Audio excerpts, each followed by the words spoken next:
Hello po mga kaibigan, mga kapatid, Kuya Largis here para sa ating Bible sharing. So ang ating pong i-share sa oras na ito ay sa aklat ng Marcos chapter 2 verse 2 hanggang 12. Ito po yung istorya na pinatawad ni Jesus ang mga kasalanan ng isang paralitiko at pinagaling ito. Diba? Ito po yung istorya ng isang paralitiko mga kaibigan. At mababasa din po natin ang istorya ng paralitiko sa Book Lucas. Pero dito po natin siya kinuha sa Marcos chapter 2 verse 2 hanggang 12. So akin pong babasahin at ginawa ko na po siya ng summarize para mas maintindihan po natin ang istorya ng paralitiko. So sabi dito, nabalitaan na ng mga tao sa malalayong lugar ang tungkol kay Jesus. Kahit sa liblib na lugar, pinuntahan pa rin siya ng marami para lang mapakinggan siyang magturo at makitang gumawa ng himala.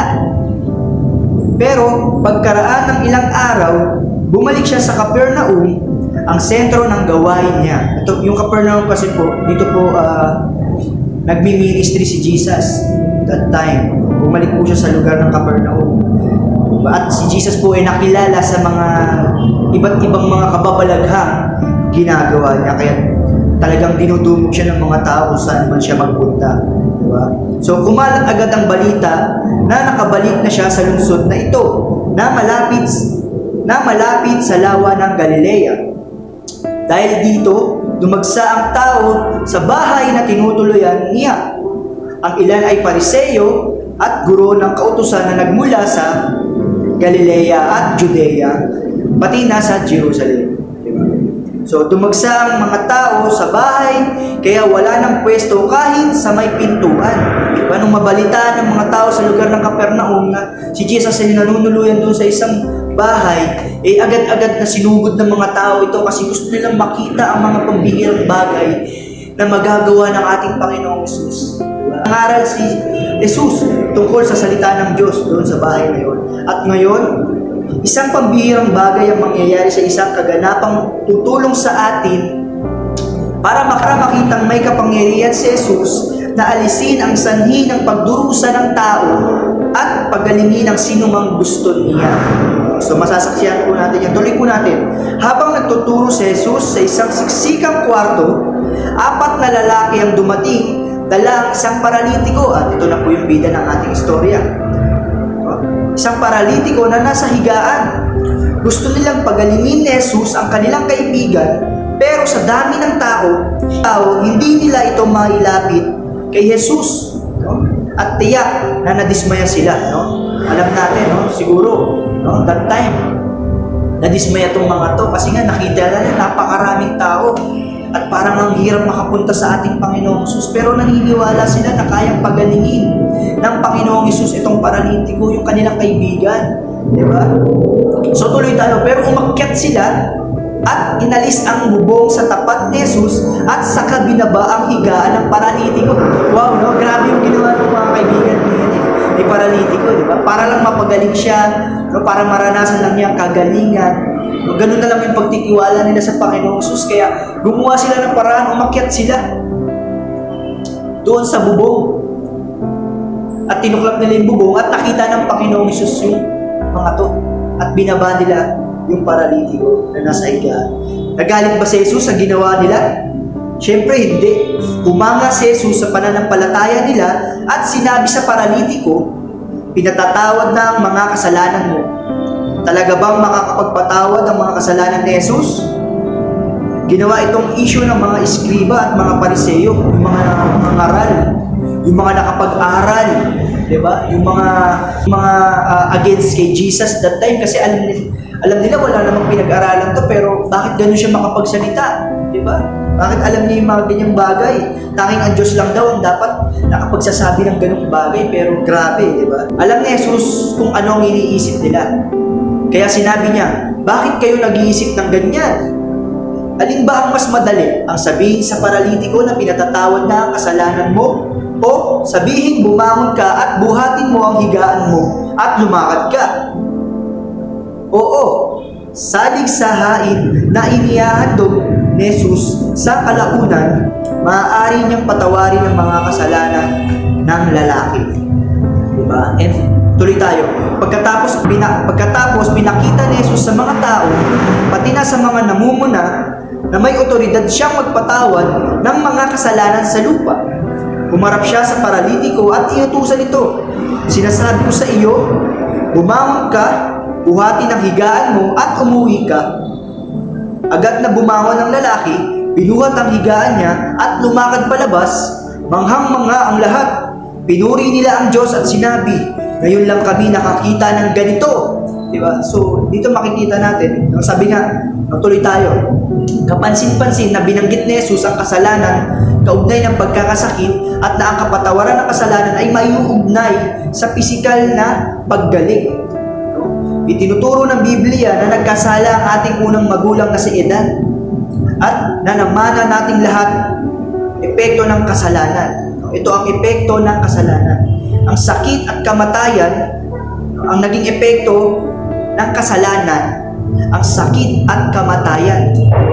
Pero sa ilalim ng pamamahala ng kaharian ng Diyos, patatawarin ni Jesus ang mga kasalanan ng lahat ng umiibig at naglilingkod sa Diyos. Sa gayon, mawawala na ang sakit magpakailanman. So dito makikita natin, mga kapatid, na tayo'y pinatawad ng Panginoon. Sabi nga sa Roma 6:23, di ba? Ang kabayaran ng kasalanan ay kamatayan, ngunit ang libreng kaloob ng Diyos ay buhay na walang hanggan sa pamamagitan ni Kristo Jesus na ating Panginoon na tagapagligtas. Diba? At lahat po tayo is nagkasala at binibigyan tayo ng kapatawaran ng ating Panginoong Jesus. Diba? Ano ba ang nag-udyok kay Jesus para pagalingin ng isang paralitiko doon sa Capernaum?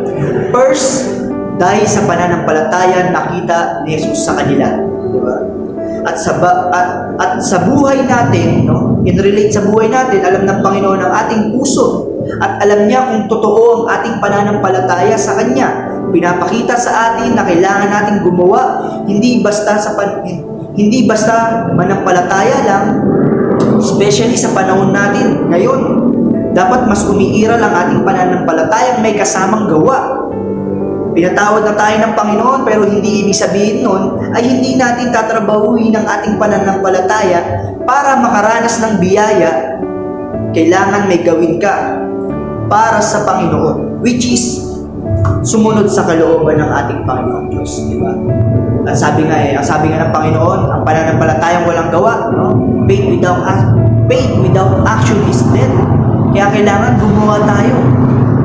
Hindi lang tayo puro salita sa ating pananampalataya, bagkus meron tayong gawa, kapatid, para maranasan natin ang mga pagpapala at mga himalang gagawin ng Diyos sa buhay natin.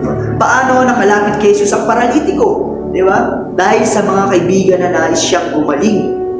Kaya gumawa sila ng paraan. Wow! Nakakatuwa na mayroong ganitong mga kaibigan si paralitiko. Di ba? Na talagang ginawa nila yung lahat para makalapit sila sa Panginoon dahil alam nila yung magagawa ng Diyos, ng Panginoong Jesus. Kayang-kayang pagalingin ang paralitiko. Dahil sa faith na meron sila, nakita ng Panginoong Jesus ang pananampalataya ng mga ito. Sa paglapit sa Panginoon, laging may paraan.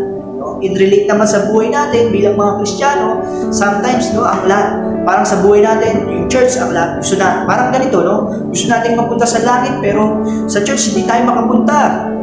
Pag may prayer night, hindi tayo makapunta. Pag may live group, hindi tayo makapunta. Pag may mga Bible study, hindi tayo makapunta. Marami tayong dahilan, marami tayong keso. Kaya nagmumukha tayong keso. Di ba? Ibig sabihin, mga kapatid, napakahalaga na lahat. Kung gusto natin makalapit sa presensya ng Diyos, kung gusto natin makaranas ng pagpapala at himala sa buhay natin, kailangan nating manampalataya sa Diyos at kailangan nating gumawa para sa Diyos at kailangan nating gumawa ng paraan para sa Panginoon. Hindi ka mahadlangan ng kung anumang bagay sa buhay mo para makalapit sa Panginoon. Amen po ba? Hindi ang ulan, hindi ang bagyo, ang makapaghihiwalay sa atin para makalapit tayo sa Panginoon. Isa kasi, yung sakit, ginagawa rin natin dahilan. Sakit po ko eh. May sakit po ko, masama po pakiramdam ko, hindi po ako makakapag-church. Di ba dapat mas lalo tayong lumapit pag may masama tayong pakiramdam, maniwala tayo na ang Diyos ang dakilang manggagamot. Di ba? Di ba kapag may problema, dapat mas lalo tayong lumapit sa Diyos. Minsan mas lumalayo tayo sa Diyos. At minsan mas pinipili pa natin yung araw ng linggo na mas gumala kaysa magsimba tayo sa Panginoon. Sad reality. Di ba? Kaya mga kapatid, we need to change. dahil sa mga kaibigan niya, siya ay gumaling. Kaya gumawa sila ng paraan. Sa paglapit sa Panginoon, laging may paraan para makalapit tayo sa Kanya. Sa panahon natin ngayon, ginugusto nating makapunta ng langit, pero yet sa church, no, nabanggit ko kanina, hindi natin magawang makapunta. Sometimes pinagpapalit sa mga bagay na makamundo ang gawain ng Diyos.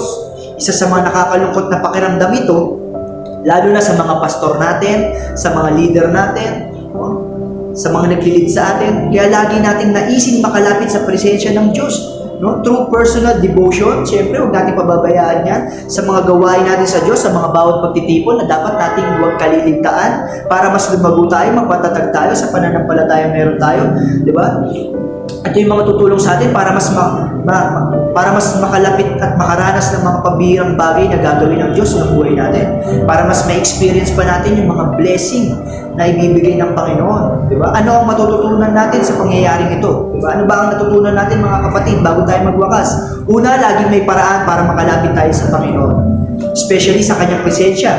Para mas lalo nating maranasan ang mga gagawin niyang mga himala pa sa buhay natin. Pangalawa, kailangan nating sumampalataya at maniwala sa Panginoong Hesus na walang imposible sa Kanya dahil ang ating Panginoong Hesus ay makapangyarihan at nakikita ni Hesus ang ating pananampalataya, mga kapatid. Ano ba ang pag-asa ang ibinibigay sa atin? Diba? Anong pag-asa ang ibinibigay nito sa atin? No, itong storya na to, ano ba yung pag-asa ang binibigay sa atin? Una, mga kaibigan, pinapatawad tayo ng Diyos sa lahat ng ating mga kasalanan at binibigyan ng kagalingan sa lahat ng uri ng sakit, panlabas o panloob na nararamdaman man yan. Kailangan lang maniwala tayo at magtiwala at laging manatiling manampalataya at huwag natin kalilimutan kung saan tayo pinapalakas ng pananampalataya natin. No, sa pamamagitan ng mga pakikipagpalakasan sa mananampalataya at sa personal relationship natin sa Lord at personal devotion natin sa Panginoon. Diba? Huwag nating hayaan na malimitahan tayo, kapatid, dahil merong mga pagsubok sa buhay natin. Dapat mas lalo tayong gumawa ng paraan upang makalapit tayo sa presensya ng Diyos. Katulad ng mga kaibigan ni Paralitiko, hindi nila hinayaang hindi mapagaling itong kaibigan nila. Gumawa sila ng paraan para mapalapit nila doon sa Panginoong Hesus. Tayo dito sa ginagamit natin sa panahon natin ngayon, yung ating mga pastor, yung ating mga lingkod, no, na ginagamit ng Diyos, yung mga leaders natin. Sila yung mga tutulong sa atin para mapalapit tayo sa Diyos. Sila yung tutulong sa atin para mas lalo natin makita kung ano yung plano ng Diyos sa buhay natin. At minsan, ito yung nakakalungkot sa mga leaders at sa mga pastor natin kapag nawawala tayo sa iglesia ng ating Panginoon. Kaya kapatid, no, kung nakakaranas naman ngayon, no, ng mga struggle sa buhay, ng mga pagsubok sa buhay, piliin mong manampalataya sa Panginoon. Piliin mong ang Diyos ang siyang tutugon at gagawa ng paraan para masolusyonan ang lahat ng mga pagsubok sa buhay. Kailangan lang maniwala ka, kapatid. Kailangan lang sumampalataya ka, kapatid. Walang magiging hadlang. Kahit minsan kasi, no, kapag lumalapit tayo sa Lord, may mga nagiging hadlang sa mga paglapit natin sa Panginoon. Pero wag nating hahayaan na mahadlangan tayo ng mga bagay na ito. You are unstoppable. Di ba? Hindi tayo dapat mauuga. Di ba?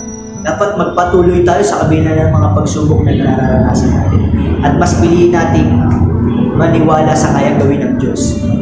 Si Lord, grabe yung kanyang kapangyarihan para pagtagumpayin ka niya sa lahat ng uri ng pagsubok sa buhay mo. Karamdaman man yan, pinansyal man yan, no, pagsubok sa buhay man yan, tutulungan ka ng Diyos. Kailangan ng kapatid, maniwala ka. So yun lamang, si Lord nakikita yung ating pananampalataya. Alam niya kung nagtitiwala ka o hindi o may pag-aalinlangan ka. No? Huwag kang mag-alinlangan, kapatid. Piliin mong manampalataya sa Panginoon. Na kahit hindi natin nakikita ang Diyos, tutulungan tayo ng Diyos. Gagawa siya ng way para matugunan o para matulungan ka niya sa iba't ibang mga kaparaan. Si Lord gumagamit ng mga tao para matulungan tayo sa mga bagay na mapagtagumpayan natin. So let us pray. Lord, maraming salamat sa opportunity na ma-share ang iyong salita mula sa istorya ng paralitiko na nagbigay sa amin ng pagpapalakas sa aming pananampalataya na sa kabila ng aming dadanasin mga pagsubok, sa kabila ng aming dinadanas na kahinaan, Lord, alam namin, sumasampalataya kami na Ikaw ang bibigay sa amin ng tagumpay, Ikaw ang bibigay sa amin ng kagalingan, ng kapatawaran, ng kaligtasan, at patuloy ng pagkakatiwala sa inyo ang aming buhay, at Ikaw na po ang magkontrol ng aming buhay, Panginoon. Lord, kung may mga kaibigan man kami o nanonood sa oras na ito, mga leaders na napanghinaan ng loob sa kabila ng mga pinagdaanan nila, Lord, patuloy mo silang bigyan ng kalakasan sa pananampalataya. Mas lalo silang maging matibay sa kanilang mga pagsubok na pinagdaraanan. Maraming salamat sa oras na ito. Binabalik namin sa iyo ang papuri. In Jesus' name, Amen. God bless.